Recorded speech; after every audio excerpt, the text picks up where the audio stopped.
오늘 제가 강연할 주제는 롤스의 정치적 자유주의에 나타난 현대 민주주의 사회의 공공철학입니다. 롤스의 공공철학의 특징 및 그것이 현대 민주주의 사회를 살아가는 우리에게 갖는 의의에 대해서 살펴보도록 하겠습니다. 롤스의 정치적 자유주의를 이해하려면 그의 전작인 정의론을 먼저 이해해야 합니다. 정치적 자유주의는 정의론에서 제시한 공정으로서의 정의란 정의관이 현대 민주주의 사회에서 어떻게 안정적으로 수용될 수 있는가 하는 문제를 다루고 있는 책이기 때문입니다. 롤스의 정의론은 정의와 자유의 불가침성에 대한 논의에서 시작을 합니다.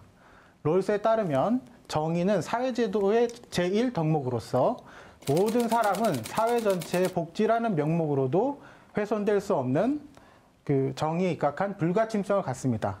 이것은 정의론 출간 당시에 주류를 이루고 있던 공리주의 공공철학을 극복하겠다는 의지를 분명하게 밝힌 것입니다. 다들 공리주의가 뭔지는 알고 계시죠? 네. 공공의 이익, 그러니까 뭐 최대 다수 최대 행복 이렇게 외웠던 기억이 나는데요. 예, 맞습니다. 네. 예. 공리주의에 따르면은 최대 다수의 최대 행복을 가져오는 것이 곧 옳은 것이고 정의가 됩니다. 그런데 이런 생각은 다수의 이익을 위해서 소수에게 희생을 강요하는 방향으로 나갈 수도 있습니다.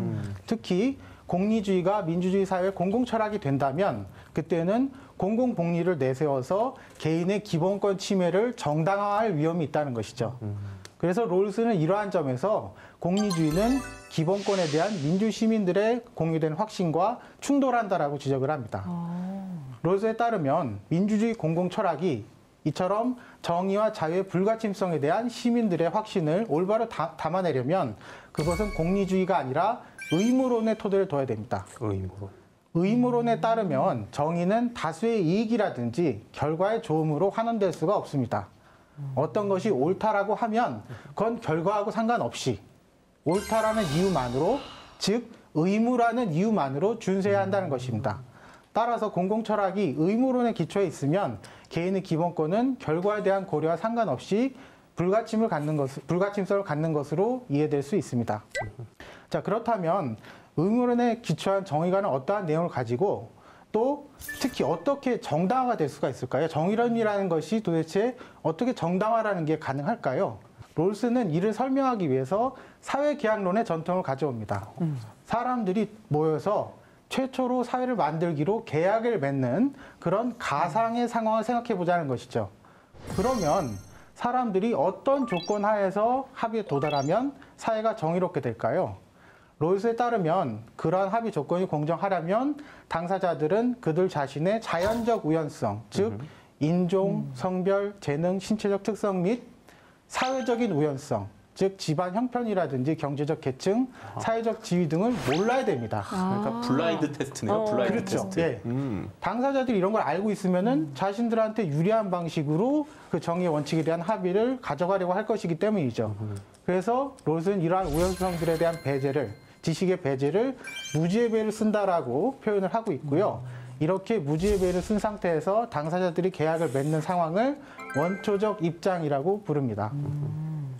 그래서 롤스의 정의관에 공정으로서의 정의란 이름이 붙은 이유는 그의 정의의 원칙이 이처럼 공정한 합의 상황, 즉 누구도 자신의 우연적 속성에 의해서 이익을 볼 수 없는 상황에서 합의된 거로 생각될 수 있기 때문입니다.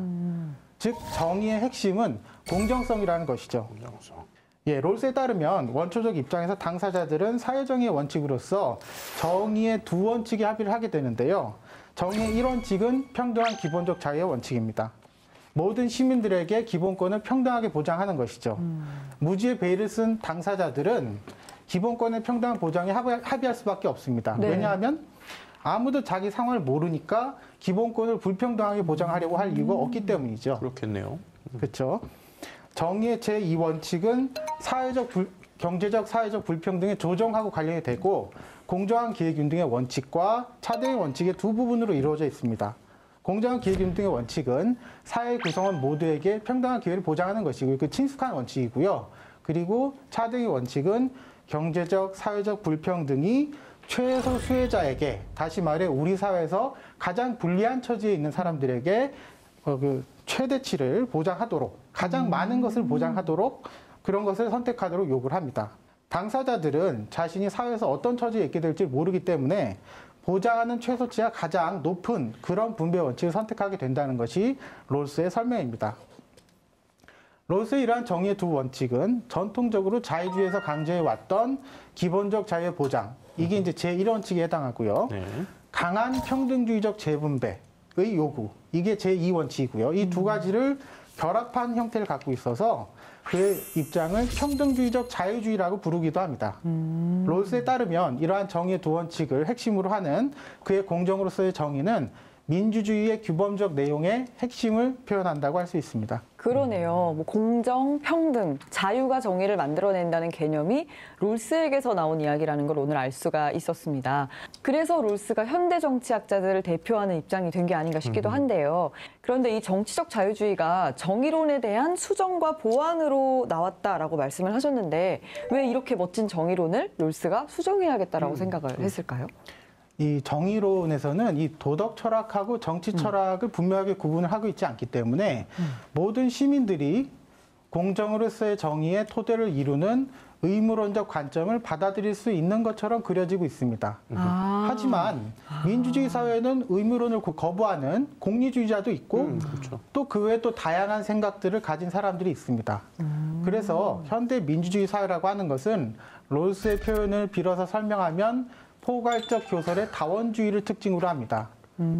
즉 서로 다른 입장과 관점을 가진 사람들이 하나의 사회 안에 공존한다는 것이죠. 롤스는 이러한 다원주의 현실 하에서 공정으로서의 정의가 모든 시민들에 의해 어떻게 수용될 수 있을지를 보이기 위해서 정치적 자유주의를 쓰게 된 것입니다.